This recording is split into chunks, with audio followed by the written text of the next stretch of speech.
Well, hi there. Good morning, everyone, and welcome to Monday. Thanks so much for joining us here on Up with KREM. I'm Channing Curtis. Well, meteorologist Thomas Patrick is enjoying some vacation time off, and so joining us today is Brandon T. Jones. He's back on this Monday, and Brandon, today you're bringing a little bit of the rain with you.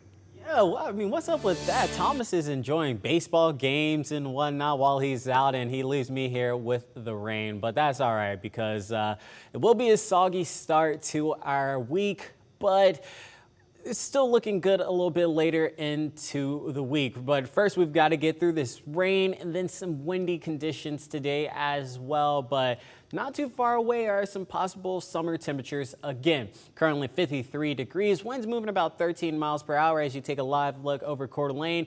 Wet roads all across the region today. And here's a look at our rain chances really quick too, because they will start to drop off. We've got to get through today, some scattered showers early tomorrow, but all of that's going to start moving out of the way, and then we'll have a full look at your forecast here a little bit later in the show. Well, looking ahead to tomorrow, the Coeur d'Alene City Council will hold an appeal hearing for the potential Marriott Hotel in downtown Coeur d'Alene. The proposed new hotel has caused quite the controversy the last few months. Now, the design was approved back in January, but that decision has been appealed twice since then.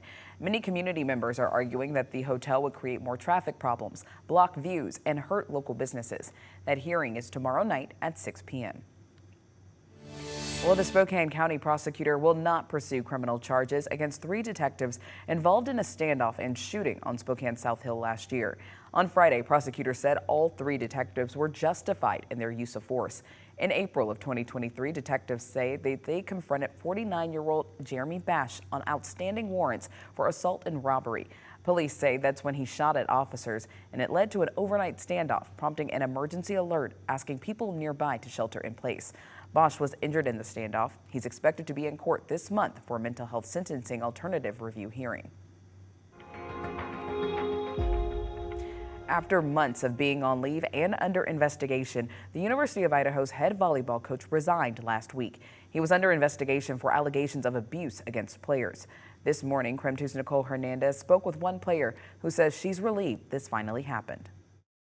After months of the unknown, one thing is for sure now. Chris Gonzalez is no longer the University of Idaho women's volleyball coach. So just relief, like finally this is happening. Finally, after Emma Peterson and the rest of the team went through months of investigations and waiting. All of the work that we'd done and put in, all of the meetings that we had and the evidence that we gathered and the interviews with the law firms for the investigation all finally came together. The university finished one of 2 investigations earlier this month. Those findings haven't been released to the public, but Emma says the findings were clear. From the report, we found that there is sufficient evidence that Gonzalez is responsible for discrimination based on national origin, sufficient evidence that Gonzalez is responsible for sex-based harassment, sufficient evidence that Gonzalez is responsible for retaliation and multiple counts of retaliation. She said the report made it clear he violated several university policies. So it was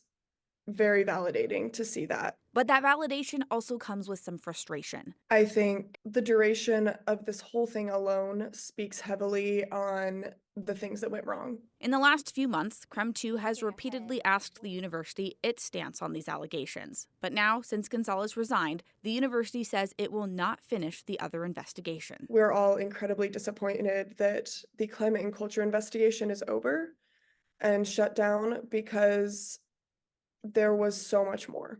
The university said in a statement today, quote, "With this resolution, we look forward to the volleyball program rebuilding an environment in which our student athletes can be comfortable and succeed both on the court and off," end quote. As Emma looks forward to her next season, she's hopeful for the same. I am just really hopeful that everyone who hasn't had the chance to experience what college athletics should be really starts to feel everything that they should and get the environment that they should and kind of be able to grow past this. In Spokane, Nicole Hernandez, KREM 2 News.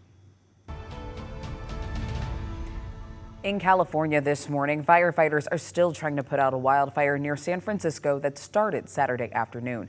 Thousands of people in the area were ordered to leave for evacuation centers. Last night, many residents returned home. The fire destroyed one house. That fire is now 14,000 acres and 30% contained. But with calmer weather, firefighters do not expect the fire to grow today. In the meantime, the Grant County Sheriff's Office is reminding everyone that they started a county-wide burn ban over the weekend. The announcement comes after 2 wildfires sparked within just hours of each other. The most recent prompted level 1 or get ready evacuations that have since been canceled. Now, the other burned about 10 acres on Saturday, and it caused a nearby neighborhood in Moses Lake to evacuate. Firefighters were able to get that fire fully contained, and they also gave the person who they think started the fire a citation. Now, with this recent surge in wildfires, Washington state officials say they are fully prepared for this wildfire season.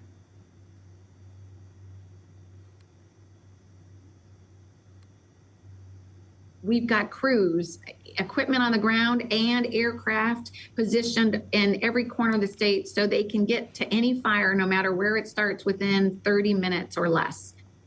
Commissioner of Public Lands Hillary Franz says that so far this year, we've had 215 fires in Washington state. She says residents in wildfire risk areas should make sure to be ready, have an emergency kit, and an escape plan ready to go. All right, I don't want you all out there making fun of my little umbrella. We're just trying to stay dry a little bit as we let you know that it is a soggy start to the week. You can take a look at your screens right there as we're looking in Coeur d'Alene. Wet over there, wet over here as well up on the Spokane South Hill. But right now, currently temperatures are about 53 degrees. Winds moving around 13 miles per hour. We've got to get through some of these rain chances before we get to those summer type temperatures at the end of the week. I've got it paused up here around 1:15 because you can see a lot of those showers starting to move out, but the wind is picking up, and we'll talk more about that wind and the weather a little bit later in the show.